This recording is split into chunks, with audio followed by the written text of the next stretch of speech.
लीजिए सुनिए अमरकांत द्वारा रचित कहानी कथा मंथन में डिप्टी कलेक्टर। शकलदीप बाबू कहीं 1 घंटे बाद वापस लौटे। घर में प्रवेश करने के पूर्व उन्होंने उसारे के कमरे में झांका। कोई भी मुवक्किल वहां न था और मुहर्रिर साहब भी गायब थे। तो वह भीतर चले गए और अपने कमरे के सामने उसारे में खड़े होकर बंदर की भांति आंखें मटका मटका कर देखने लगे। रसोई घर की ओर देखा। उनकी पत्नी जमुना चौकी के पास पीढ़े पर बैठी मुंह फुलाए तरकारी काट रही थी। वह मंद मंद मुस्कुराते हुए अपनी पत्नी के पास चले गए। उनके मुख पर असाधारण संतोष, विश्वास एवं उत्साह का भाव अंकित था। 1 घंटे पूर्व ऐसी कोई बात न थी। बात इस प्रकार आरंभ हुई थी। शकलदीप बाबू सवेरे दातुन कुल्ला करने के बाद अपने कमरे में बैठे ही थे कि जमुना ने एक तश्ती में 2 जलेबियां नाश्ते के लिए सामने रख दी। वह बिना कुछ बोले जलपान करने लगे। जमुना पहले तो 1 आध मिनट चुप रही, फिर पति के मुख की ओर उड़ती नजर से देखने के बाद उसने बात छेड़ी। 2-3 दिन से बबुआ बहुत उदास रहते हैं। क्या? सिर उठाकर शकलदीप बाबू ने पूछा। उनकी भौहें तन गई। जमुना ने व्यर्थ में मुस्कुराते हुए कहा, कल बोले इस साल डिप्टी कलेक्टर की बहुत सी जगहें हैं, पर बाबूजी से कहते डर लगता है। कह रहे थे 2-4 दिन में फीस भेजने की तारीख बीत जाएगी। शकलदीप बाबू का बड़ा लड़का नारायण घर में बबुआ के नाम से ही पुकारा जाता था। उम्र थी लगभग 24 वर्ष की। 3-4 साल से बहुत सी परीक्षाओं में बैठने, एमएलए लोगों के दरवाजा पर चक्कर लगाने तथा उल्टे सीधे फन इस्तेमाल करने के बावजूद उसको अब तक कोई नौकरी नहीं मिल सकी थी। 2 बार डिप्टी कलेक्टर के इम्तिहान में भी बैठ चुका था, पर दुर्भाग्य अब एक अवसर उसे और मिलना था जिसको वह छोड़ना न चाहता था। और उसे विश्वास था कि चूंकि जगहें काफी हैं और वह अपनी जी जान से परिश्रम करेगा, इसलिए बहुत संभव है कि वह ले लिया जाए। शकलदीप बाबू मुख्तार थे। इधर 1.5-2 साल से मुख्तारी की गाड़ी उनके चलाए न चलती थी। बुढ़ौती के कारण आवाज में वह दम न था, न शरीर में ताकत, न चाल में अक्कड़। इसलिए मुवक्किल उनके यहाँ कम ही पहुंचते थे। कुछ तो आकर भी भड़क जाते। इस हालत में वह राम का नाम लेकर कचहरी जाते, कुछ पा जाते जिससे 2 जून का चूल्हा चौका जल जाता। जमुना की बात सुनकर वह एकदम बिगड़ गए और क्रोध से उनका मुंह विकृत हो गया और हैरान परेशान होकर के बोले, तुम लोग क्या मेरी जान लेने पर तुले हुए हो? साफ साफ सुन लो, मैं 3 बार कहता हूं मुझसे नहीं होगा, नहीं होगा, नहीं होगा। जमुना कुछ ना बोली।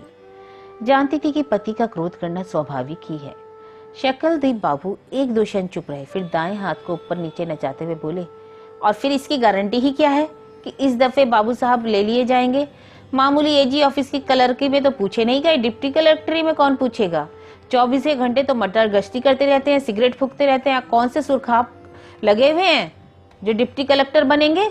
उन्होंने होठ पिचका लिए। जमुना ने अब मृदु स्वर में उनके कथन का प्रतिवाद किया और बोली, ऐसी कुभाषा मुंह से निकालनी नहीं चाहिए। हमारे लड़के में दोषी कौन सा है? लाखों में एक है। सब्र की 100 धार। मेरा तो दिल कहता है कि इस बार बबुआ जरूर ले लिए जाएंगे। फिर पहली भूख प्यास का लड़का है, माँ बाप का सुख तो जानता ही नहीं। इतना भी नहीं होगा तो उसका दिल टूट जाएगा। यूं ही ना मालूम क्यों हमेशा उदास रहता है, पता नहीं ठीक से खाता पीता तक नहीं है मेरा लाडला। और उसने आंसुओं को रोकने का भरसक प्रयत्न किया।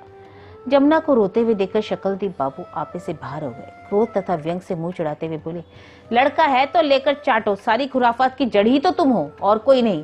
तुम मुझे जिंदा रहने देना चाहती हो या नहीं? मेरी जान लेकर के छोड़ोगी तभी तुम्हारी छाती ठंडी होगी। और फिर वे हाँफने लगे। जमुना पर निर्दयता पूर्वक ऐसा जबरदस्त आरोप वह सह न सकी।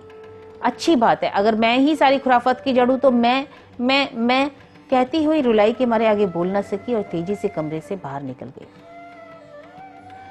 शकलदीप बाबू कुछ नहीं बोले, बल्कि वहीं बैठे रहे। मुंह उनका तना हुआ था और गर्दन टेढ़ी हो गई थी। 1 आध मिनट तक तो उसी तरह बैठे रहने के पश्चात वह जमीन पर पड़े अखबार के फटे पुराने टुकड़े को उठाकर इस तालीनता से पढ़ने लगे कि जैसे कुछ हुआ ही ना हो। लगभग 15-20 मिनट तक उसी तरह पढ़ते रहे। फिर अचानक उठ खड़े हुए। उन्होंने लुंगी की तरह लिपटी धोती को खोलकर ठीक से पहन लिया। ऊपर से अपना पारसी कोट डाल लिया जो कुछ मैला हो गया था। पुराना पमशू पहन हाथ में छड़ी ले 1-2 बार खांसकर बाहर निकल गई।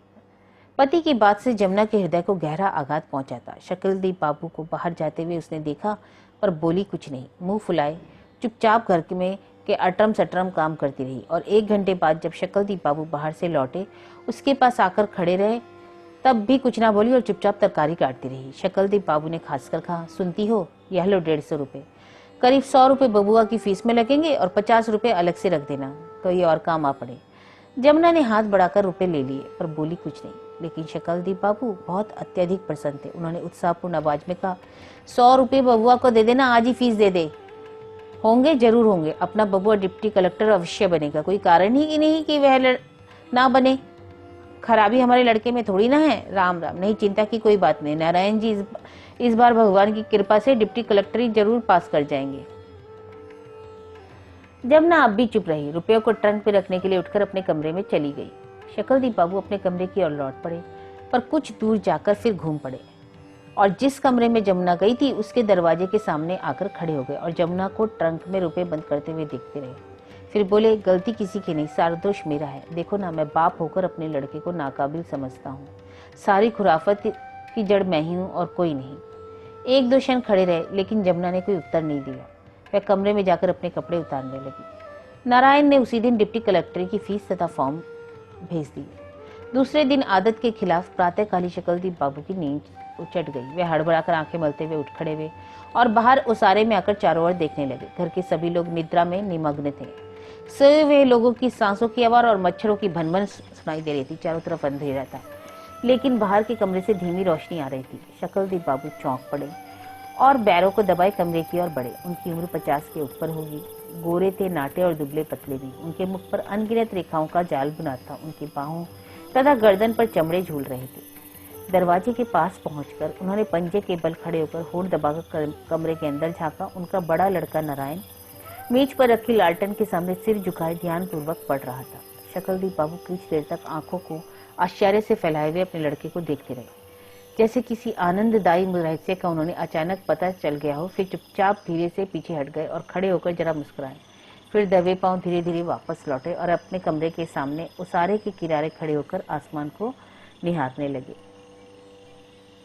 उनकी आदत 6, साढ़े 6 बजे से पहले उठने की नहीं थी, लेकिन आज उठ गए तो मन अप्रसन्न नहीं हुआ। आसमान में तारे अब भी चटक दिखाई दे रहे थे। बाहर के पेड़ों को हिलाती हुई कपड़े स्पर्श करके आंगन में ना मालूम किस दिशा से आती जाती हवा उनको आनंदित और उत्साहित कर रही थी। वह मुस्कुराते हुए फुसफुसाए, चलो अच्छा ही है। फिर अचानक उनमें ना मालूम कहां से उत्साह आ गया और उसी समय दातुन करना शुरू कर दिया और अन्य कार्यों को निपटाने के बाद भी अंधेरा ही रहा। बाल्टी में पानी भरा और गुसल खाने में ले जाकर स्नान करने लगे। स्नान से निर्वृत्त होकर जब वे बाहर निकले तो शरीर में एक अपूर्व ताजगी और उत्साह का उन्होंने अनुभव किया। यद्यपि उन्होंने अपने सभी कार्य चुपचाप करने की कोशिश की थी, तो भी देह दुर्बल होने के कारण कुछ खटपट हो रही थी, जिसके परिणाम स्वरूप उनकी पत्नी की नींद खुल गई। जमुना को पहले तो चोर वोर का संदेह हुआ, लेकिन उसने झटपट आकर देखा तो आश्चर्यचकित रह गई। शकलदीप बाबू आंगन में खड़े खड़े आकाश को निहार रहे थे। जमुना ने चिंतातुर स्वर में कहा, इतनी जल्दी स्नान करने की जरूरत क्या थी? इतने सवेरे तो कभी नहीं उठे। शकलदीप बाबू झेप गए, झूठी हंसी हंसते हुए बोले, धीरे बोलो ना, बबुआ पढ़ रहा है। जमुना बिगड़ गई, धीरे क्यों बोलूं? इसी लक्षण में से तो परसाल बीमार पड़ जाया गया था। शकलदीप बाबू को आशंका हुई कि इस तरह बातचीत करने से तकरार बढ़ेगी, शोर शराबा होगा, इसलिए उन्होंने पत्नी की बात का उत्तर ना दिया। पीछे घूम पड़े और कमरे में जाकर लालटेन जलाकर चुपचाप रामायण का पाठ करने लगे। पूजा समाप्त करके जब वे उठे तो उजाला हो गया था। कमरे से बाहर निकल आए। घर के सभी लोग जाग गए थे, पर बच्चे अभी तक सोए थे। जमुना भंडार घर से कुछ खटर पटर कर रही थी। शकलदीप बाबू ताड़ गए और भंडार घर के दरवाजे के सामने खड़े हो गए और कमर पर दोनों हाथ रखकर कौतूहल के साथ अपनी पत्नी को कुंडे में से चावल निकालते हुए देखते रहे। कुछ देर बाद उन्होंने प्रश्न किया, अरे ओ नारायण की अम्मा, आजकल तुम्हारा पूजा पाठ नहीं होता? शकलदीप बाबू इससे पूर्व हमेशा राधा स्वामी पर बिगड़ते थे। मौका बेमौका उनकी कड़ी आलोचना भी करते थे। इसको लेकर औरतों में कभी कभी रोना पीटना तक हो जाया करता था। इसलिए आज जब शकलदीप बाबू ने पूजा पाठ की बात की तो जमुना ने समझा व्यंग कर रहे हैं। उसने भी प्रत्युत्तर दिया, हम लोगों को पूजा पाठ से क्या मतलब? हमको तो नरक में जाना है। जिस जो को सड़क में जाना हो वही करे। लो, बिगड़ गई ना? शकलदीप बाबू मन मन मुस्कुराते हुए झट से बोले, अरे मैं तो मजाक कर रहा था। राधा स्वामी तो बड़े प्रभावशाली देवता हैं। जमुना को राधा स्वामी को देवता कहना बहुत बुरा लगा और तिनक कर बोली, राधा स्वामी को देवता कहते हुए तो परम पिता परमेश्वर है। उनका लोक सबसे ऊपर है, उनके नीचे ही ब्रह्मा विष्णु महेश है। ठीक है बाबा, ठीक है। लेकिन कुछ पूजा पाठ भी करोगी? सुनते हैं सच्चे मन से राधा स्वामी की पूजा करने से सभी मनोरथ सिद्ध हो जाते हैं। शकलदीप बाबू उत्तर देकर अपने ही आप मुस्कुराने लगे। जमुना ने पुनः भूल सुधार किया, इसमें दिखाना थोड़ी ही है, मरने में नाम ले लिया सभी मनोरथ बन जाते हैं और मरने के बाद तो आत्मा परमपिता से मिल ही जाती है। शकलदीप बाबू ने उत्साह से कहा, ठीक है बहुत अच्छी बात है, पर जरा सवेरे उठकर नाम ले लिया करो। सुबह नहाने से तबीयत दिन भर साफ रहती है। कल से तुम भी शुरू कर दो। मैं तो अभागा था, मेरी आंखें आज तक बंद रही। खैर कोई बात नहीं, अभी भी कुछ नहीं बिगड़ा। कल से तुम भी सवेरे 4 बजे उठ जाना। उनको भय हुआ जमुना कहीं उनके प्रस्ताव का विरोध न करे, इसलिए इतना कहने के बाद पीछे घूमकर खिसक गए। लेकिन अचानक कुछ याद करके लौट पड़े। पास आकर उन्होंने पत्नी से मुस्कुराते हुए पूछा, बबुआ के लिए नाश्ते का इंतजाम क्या करोगी? जो रोज होता है वही करूंगी, और क्या? जमुना ने उत्तर दिया, ठीक है, लेकिन आज हलवा क्यों नहीं बना लेती? घर का सारा सामान अच्छा होता है, और कुछ मेवे मंगा लो। हलवे के लिए घी नहीं है, फिर इतने पैसे कहाँ हैं? जमुना ने मजबूरी जाहिर की। 50 रुपए तो बचे हैं ना, उसमें से खर्च करो। अंजल का शरीर, लड़के को ठीक से खाने पीने को ना मिलेगा तो वह इम्तिहान कैसे देगा? रुपए की चिंता मत करो, मैं भी जिंदा हूँ। इतना कहकर शकलदीप बाबू ठाका लगाकर हंस पड़े। वहां से हटने के पूर्व पत्नी को एक हिदायत भी देते हुए बोले, एक बात और, तुम लड़के लोगों से डांट कर कह देना कि वे बाहर के कमरे में जाकर बाजार न लगाए, नहीं तो मार पड़ेगी। हाँ, पढ़ने में बाधा ना पहुंचे। दूसरी बात यह है कि बबुआ से कह देना वह बाहर के कमरे में बैठकर इत्मीनान से पढ़े, मैं बाहर सहन में बैठ लूंगा। शकलदीप बाबू सवेरे 1-1.5 घंटे बाहर कमरे में बैठते थे। वहां वह मुवक्किलों के आने की प्रतीक्षा करते और उन्हें समझाते बुझाते थे। और वह उस दिन सचमुच ही मकान के बाहर पीपल के पेड़ के नीचे, जहां पर्याप्त छाया रहती थी, एक मेज और कुर्सियां लगाकर बैठ गए। जान पहचान के लोग वहां से गुजरे तो उन्हें वहां बैठ देखकर आश्चर्य हुआ। जब सड़क से गुजरते हुए बब्बन लाल पेशकर ने उनसे पूछा कि भाई साहब आज क्या बात है, तो उन्होंने जोर से चिल्लाकर कहा, भीतर बड़ी गर्मी है ना, इसलिए यहाँ बैठ गया हूँ, और खुद ही ठहाका मारकर हंसने लगे। शाम को जहाँ रोज वह पहले कसेरी से आ जाते, उस दिन देर से लौटे। उन्होंने पत्नी के हाथ में 4 रुपए तो दिए और साथ ही साथ 2 सेब तथा कैंची सिगरेट के साथ पैकेट भी बढ़ा दिया। सिगरेट क्या होगी, तुम्हारे लिए लाया हूँ, कहने के साथ ही शकलदीप बाबू मुस्कुराने लगे। जमुना ने माथे की साड़ी खींचते हुए कहा, कभी सिगरेट पी है जो आज पीऊंगी? इस उम्र में मजाक करते लाज नहीं आती? शकलदीप बाबू कुछ ना बोले, मुस्कुराते हुए इधर उधर देखने लगे। फिर गंभीर होकर उन्होंने दूसरी ओर देखते हुए धीरे से कहा, बबुआ को दे देना, और तुरंत वहां से चलते बने। जमुना हैरान रह गई, क्योंकि आज के पूर्व तो वह यही देखती आ रही थी कि नारायण के धूम्रपान के वह सख्त खिलाफ थे। इसको लेकर वह कई बार लड़के को डांट भी चुके थे। उसकी समझ में ना आया तो वह यह कहकर मुस्कुरा पड़ी कि बुद्धि सठिया गई है। नारायण दिन भर पढ़ने लिखने के बाद टहलने गया हुआ था। शकलदीप बाबू जल्दी से कपड़े बदलकर हाथ में झाड़ू ले बाहर के कमरे में जा पहुंचे। उन्होंने धीरे धीरे से कमरे की अच्छी तरह झाड़ू बुहारी किया, नारायण की मेज साफ की, फिर बिछौना यत्नपूर्वक उसका बिछाने लगे। इतने में जमुना ने आकर देखा तो मृदु स्वर में कहा, कचहरी से आने के बाद यह काम क्यों कर रहे हो? यह सब काम तो महरीन कर ही देती है। अच्छा ठीक है, मैं भाई अपनी तबीयत से कर रहा हूँ, जबरदस्ती थोड़ी ही है। शकलदीप बाबू के मुख पर हल्के से झेप का भाव अंकित हो गया। वे अपनी पत्नी की ओर न देखते हुए ऐसी आवाज में बोले जैसे उन्होंने अचानक यह कार्य आरंभ कर दिया था, और जब इतना ही कर लिया है तो बीच में छोड़ने की क्या आवश्यकता? अब तो कचहरी से आने के बाद रोज का उनका यही नियम हो गया था। वह कुछ नाश्ता पानी करके चारपाई पर लेट जाते। उनको अक्सर नींद आ जाती थी और वह लगभग 8 बजे तक सोते रहते थे। यदि नींद ना भी आती तो भी वह इसी तरह चुपचाप पड़े रहते थे। नाश्ता तैयार है, कहकर जमुना वहां से चली गई। शकलदीप बाबू कमरे को चमकाकर, कुर्सियों को सजाकर आंगन में आकर खड़े हो गए और बेमतलब ठनक कर हंसते हुए बोले, अपना काम सदा अपने हाथ से करना चाहिए, नौकरों का क्या ठिकाना। लेकिन उनकी बात ध्यान से किसी ने नहीं सुनी और ना ही इसका कुछ उत्तर दिया। धीरे धीरे दिन बीतने गए। नारायण कठिन परिश्रम करता रहा। कुछ दिनों से शकलदीप बाबू सायंकाल घर से लगभग 1 मील की दूरी स्थित शिवजी के मंदिर में भी जाने लगे। वह बहुत चलता मंदिर था, उसमें भक्तजनों की बहुत भीड़ होती थी। कचहरी से आने के बाद वह नारायण के कमरे को झाड़ते, उसका बिछौना लगाते, मेज कुर्सियां सजाते और अंत में नाश्ता करके मंदिर के लिए रवाना हो जाते। मंदिर में 1-1.5 घंटे तक रहते और लगभग 10 बजे घर आते। एक दिन जब वह मंदिर से लौटे तो 10:30 बज गए। उन्होंने दबे पांव औसारे में देखा। अपनी आदत के अनुसार कुछ देर मुस्कुराते हुए झांककर कोठरी में नारायण को पढ़ते हुए देखा। भीतर जाकर अपने कमरे में छड़ी रखकर नर पर हाथ मुंह धोकर भोजन के लिए चौके में आकर बैठ गए। पत्नी ने खाना परोस दिया। शकलदीप बाबू ने मुंह में कौर चढ़ाते हुए कहा, बबुआ को मेवे दे दिए? वह आज सायकाल जब कचहरी से लौटे थे तो मेवे लेते आए थे। उन्होंने मेवे को पत्नी के हवाले करते हुए कहा था कि सिर्फ नारायण को देना और किसी को नहीं। जमुना को झपकी आ रही थी, लेकिन उसने पति की बात सुन ली। चौंक कर बोली, क्या मेवा? मेवा ट्रंक में रख दिया था, सोचा था बबुआ घूम कर आएंगे तो चुपके से दे दूंगी, पर लड़के तो दानव हैं तुम्हारे, औना कोना अंतरा संतरा सभी जगह पहुंच जाते हैं। टुनटुन ने कहीं से देख लिया और सारा का सारा खा लिया। टुनटुन शकलदीप का बाबू का सबसे छोटा 12 वर्ष का अत्यंत ही नटखट लड़का था। क्या? शकलदीप बाबू चिल्ला पड़े। उनका मुंह खुला रह गया।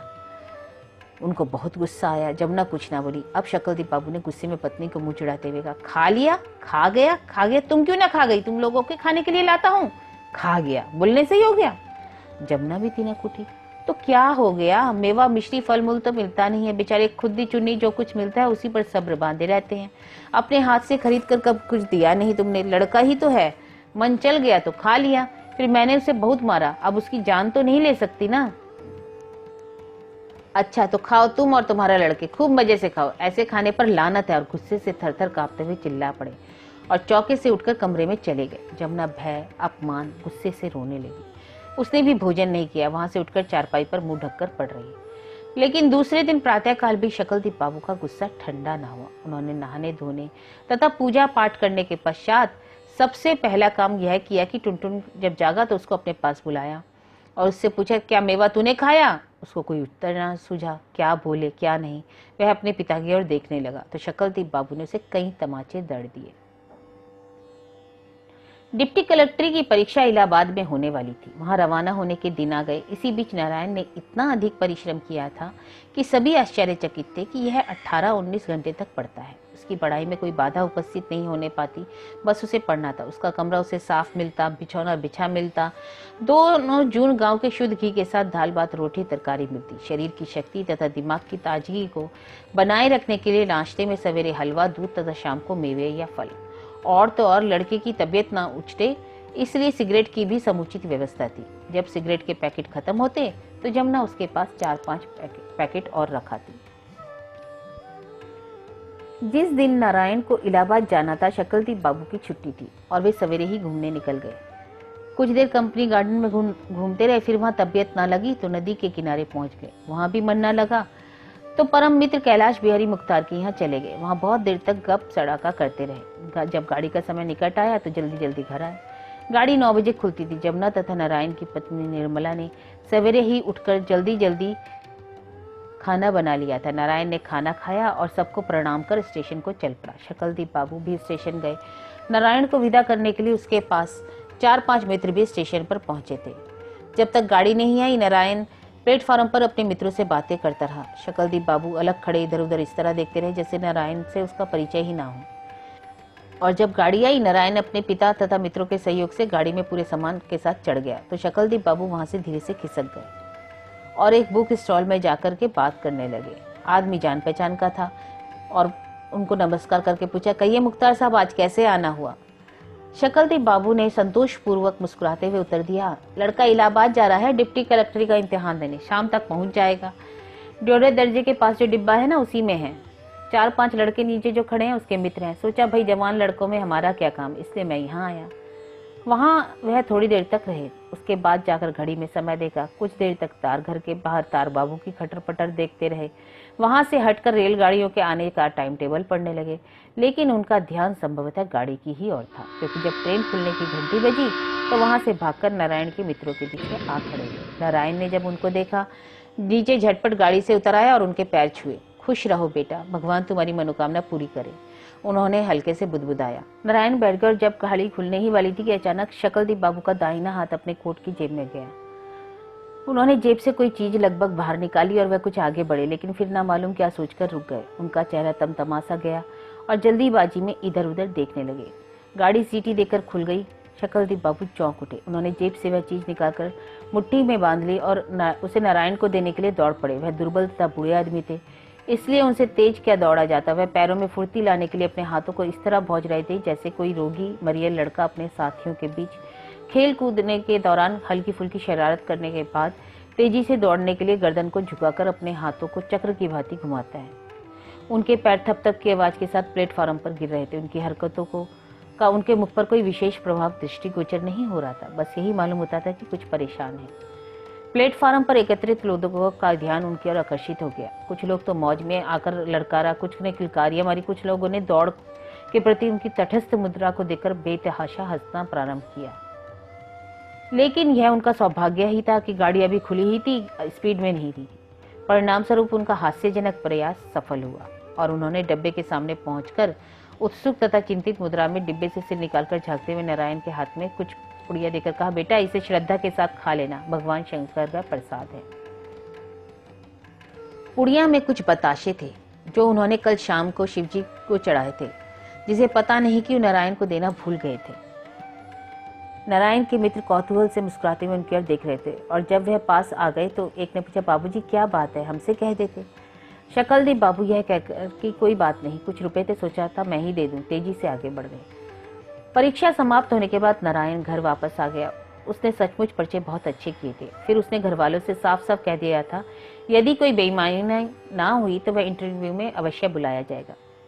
घर वालों की बात तो दूसरी थी, लेकिन जब मोहल्ले और शहर के लोगों ने यह बात सुनी तो उन्होंने विश्वास ही नहीं हुआ।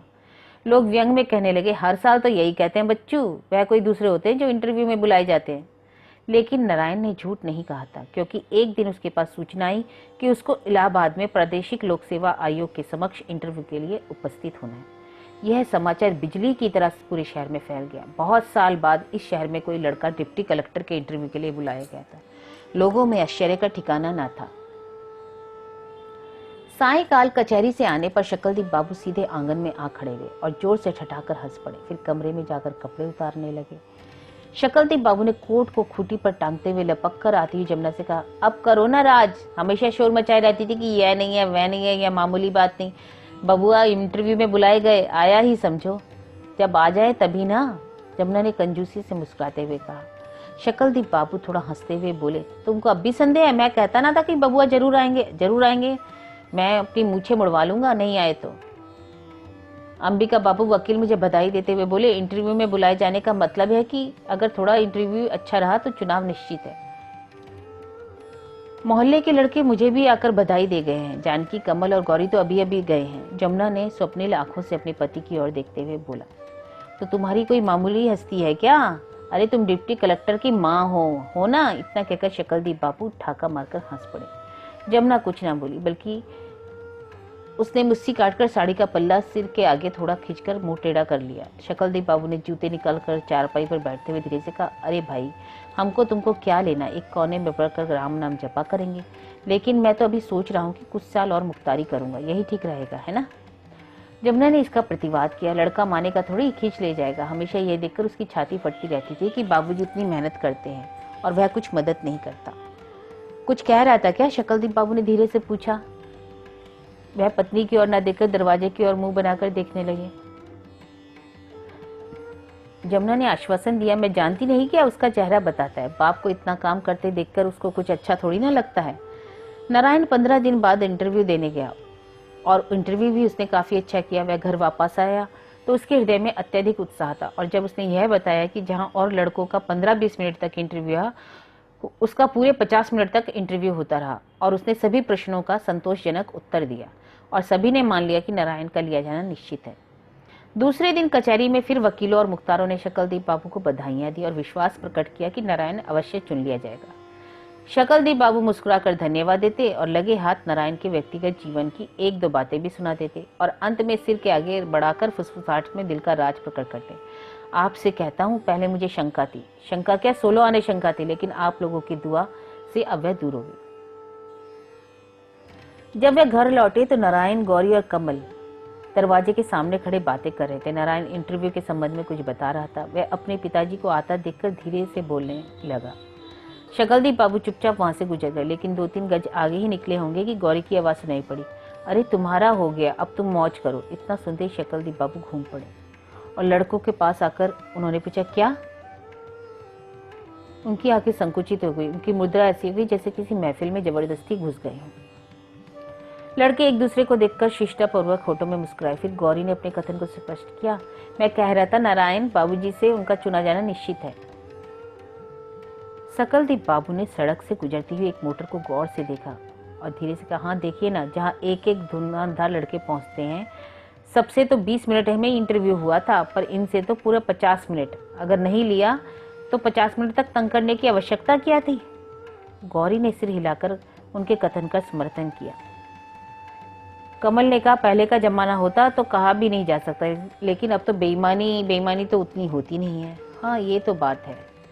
शकलदीप बाबू अचानक अपनी आवाज पर जोर देते हुए बोले, अरे भाई बेईमानी कैसी, गोली मारिए। अगर बेईमानी ही करनी होती तो इतनी देर तक इंटरव्यू होता। इंटरव्यू में बुलाया ही नहीं होता तो बुलाते ना तो 4-5 मिनट में देकर विदा कर देते। उन्होंने तो 50 मिनट तक इंटरव्यू लिया है। इसका किसी ने उत्तर नहीं दिया और वह मुस्कुराते हुए घूमकर घर में चले गए। जमुना ने एक खुशखबरी सुनाई कि आज दोपहर को नारायण मुझसे बोल रहे थे कि मैं मोटर में घुमाऊंगा। शकलदीप बाबू ने खुश होकर नाक सुकड़ते हुए कहा, अरे मोटर, अब उसको मोटर की क्या कमी होगी, घूमना ना, जितना चाहना उतना घूमना। कुछ देर तक बाद पत्नी ने प्रश्न किया, क्या कह रहा था, मोटर में घुमाऊंगा? जमुना ने फिर अपनी बात दोहरा दी। शकलदीप बाबू ने धीरे से दोनों हाथों से ताली बजाते हुए मुस्कुराकर बोला, चलो अच्छा है। उनके मुख पर एक स्वप्निल संतोष का भाव अंकित था। 7-8 दिनों में नतीजा निकलने का अनुमान था। सभी को विश्वास हो गया था कि नारायण को ले लिया जाएगा। सभी नतीजे की प्रतीक्षा बेचैनी से कर रहे थे।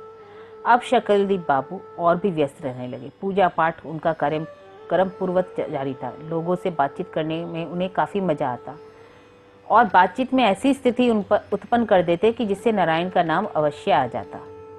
एक दिन उन्होंने सवेरे ही सबको सुनाकर जोर से कहा, नारायण की माँ, मैंने आज सपना देखा है कि नारायण बाबू डिप्टी कलेक्टर हो गए हैं। जमुना रसोई के बरामदे में बैठी चावल फटक रही थी और उसी के पास नारायण की पत्नी निर्मला घूंघट काढ़े दाल बीन रही थी। जमुना ने सिर उठाकर अपने पति की ओर देखते हुए प्रश्न किया, सपना क्या सवेरे दिखाई पड़ा था? सवेरे नहीं तो क्या शाम को? अरे एकदम ब्रह्म मुहूर्त में देखा था मैंने, ब्रह्म मुहूर्त में। देखता हूँ कि अखबार में नतीजा निकला है और उसमें नारायण बाबू का भी नाम है। याद नहीं कौन सा नंबर था, पर इतना कह सकता हूँ कि नाम सबसे ऊपर था। अम्मा जी, सवेरे का सपना एकदम सच्चा होता है ना? निर्मला ने धीरे से जमुना से कहा। मालूम पड़ता है निर्मला की आवाज शकलदीप बाबू ने सुन ली, क्योंकि उन्होंने हंसते हुए कहा, कौन बोल रहा है? डिप्टाइन। अंत में ठहाका मारकर हंस पड़े। हाँ, कह रही थी सवेरे का सपना सच्चा होता है, जमुना ने मुस्कुराकर कहा। निर्मला शर्म से संकुचित हो गई। अगले दिन सवेरे शकलदीप बाबू ने घर वालों को सूचना दी। उन्होंने आज भी वैसा ही सपना देखा। जमुना ने अपनी नाक की ओर देखते हुए कहा, सवेरे का सपना तो हमेशा सच्चा होता है। जब बहू को लड़का होने वाला था, मैंने सवेरे सवेरे सपना देखा था कि कोई सड़क की देवी हाथ में बालक लिए आसमान से आंगन में उतर रही है और मैंने समझ लिया लड़का ही है और लड़का ही निकला। शकलदीप बाबू ने जोश में आकर कहा, और मान लो झूठ है तो यह सपना एक दिन दिखाई पड़ता है, दूसरे दिन भी वही सपना दिखाई देता है क्या? बहू ने भी ऐसा ही सपना देखा है, सुनते हो? किसने? डिप्टाइन ने? शकलदीप बाबू ने मुस्कुराते हुए कहा। जमुना ने उत्तर दिया, हाँ, डिप्टाइन ने। शकलदीप बाबू खोए खोए मुस्कुराते रहे। चलो अच्छी बात है। एक दिन रात को लगभग 1 बजे शकलदीप बाबू ने उठकर पत्नी को जगाया और उसको अलग ले जाते हुए बेशरम महाब्राह्मण की भांति हंसते हुए प्रश्न किया, कहो भाई, कुछ खाने को होगा? बहुत देर से नींद ही नहीं लग रही है, पेट कुछ काम मांग रहा है। पहले मैंने सोचा जाने दो, यह कोई खाने का समय है, पर इससे काम बनते ना दिखा तो तुमको जगाया। शाम को खाया था, सब पच गया। जमुना अचंभे के साथ आंखें फाड़कर अपने पति को देख रही थी। दाम्पत्य जीवन के इतने दीर्घ काल में कभी भी आज तक, यहाँ तक कि शादी के प्रारंभिक दिनों में भी शकलदीप बाबू ने रात को उसको जगाकर खाने को कुछ ना मांगा था।